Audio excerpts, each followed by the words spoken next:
A very good morning, dear children. Hope you all are happy, healthy, and safe.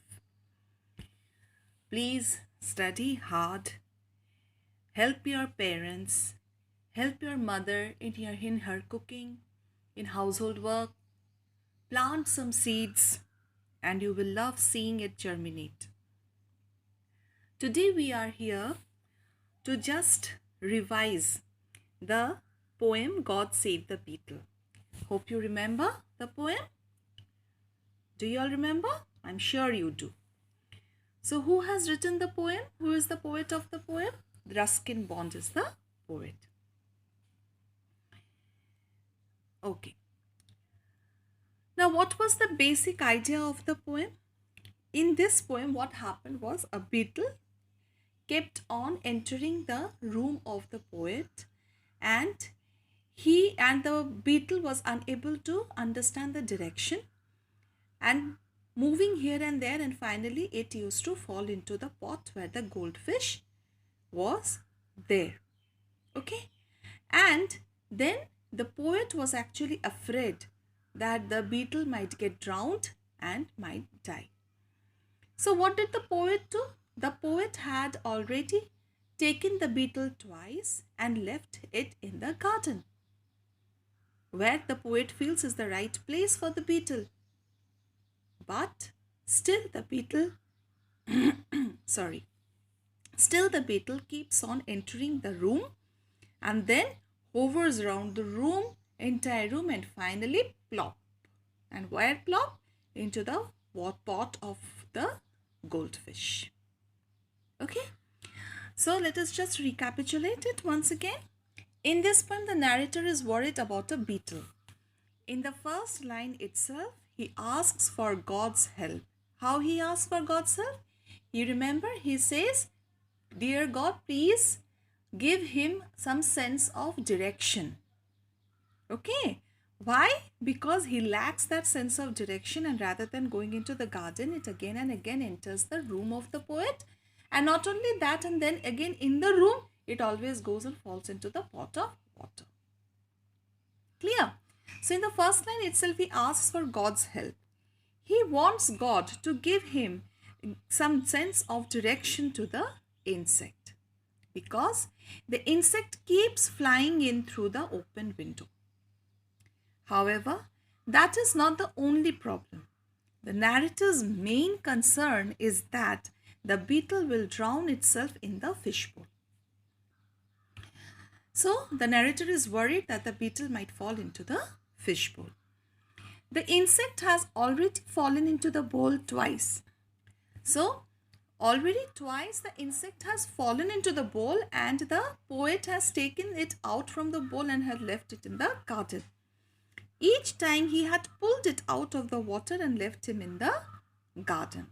So now he is worried that in the third time, again if he falls, how many times will he do the same thing? How many times can he help the beetle? Because he also has to go to bed. But the beetle keeps coming back.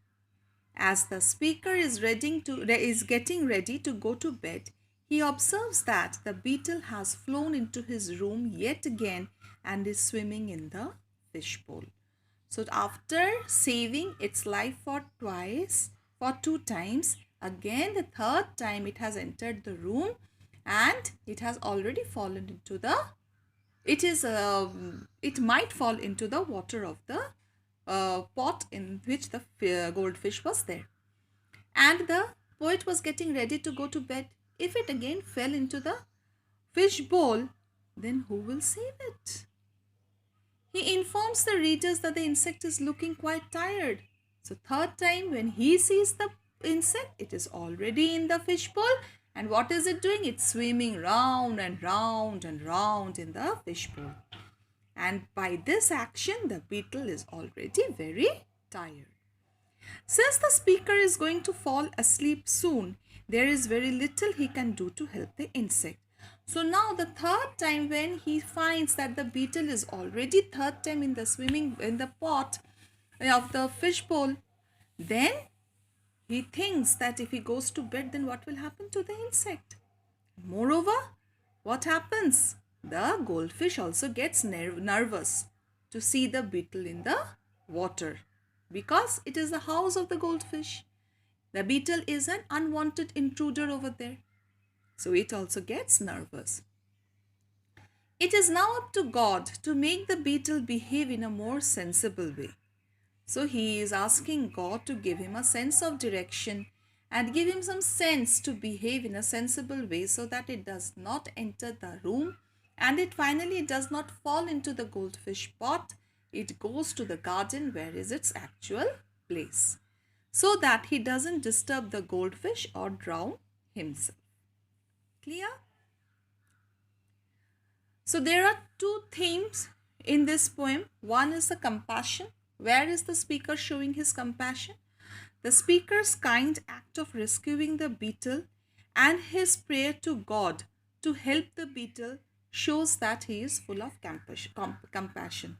So twice he is showing his compassion. One, he is concerned to save the beetle, and then his prayer to God to give the beetle some sense of direction so that the beetle does not harm itself. Okay?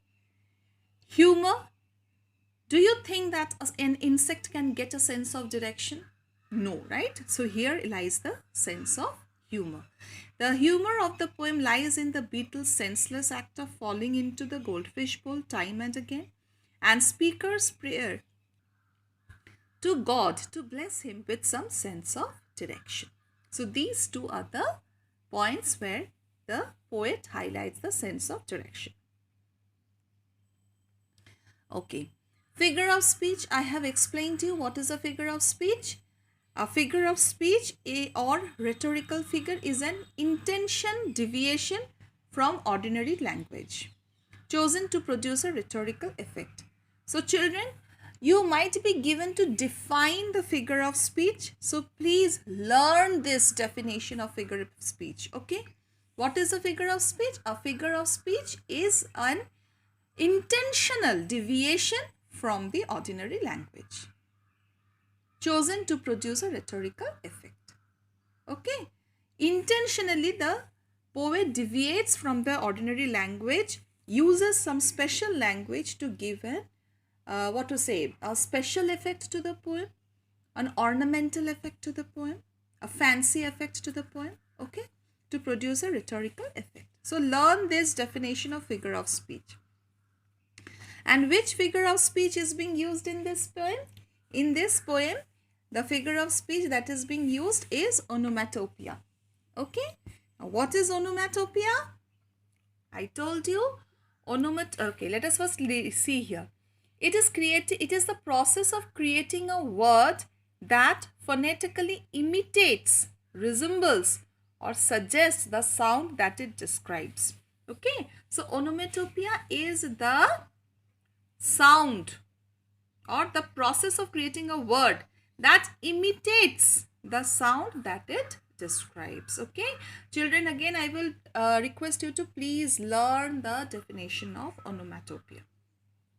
Okay, such words are themselves also called onomatopoeias. For example, animal noises like oink, meow, roar and chirp.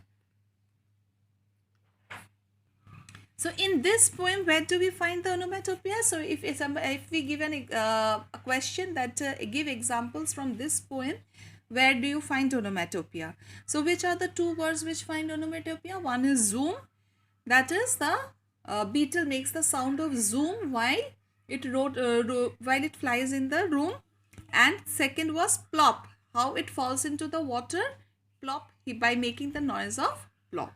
Okay, so these are the two words used in the poem to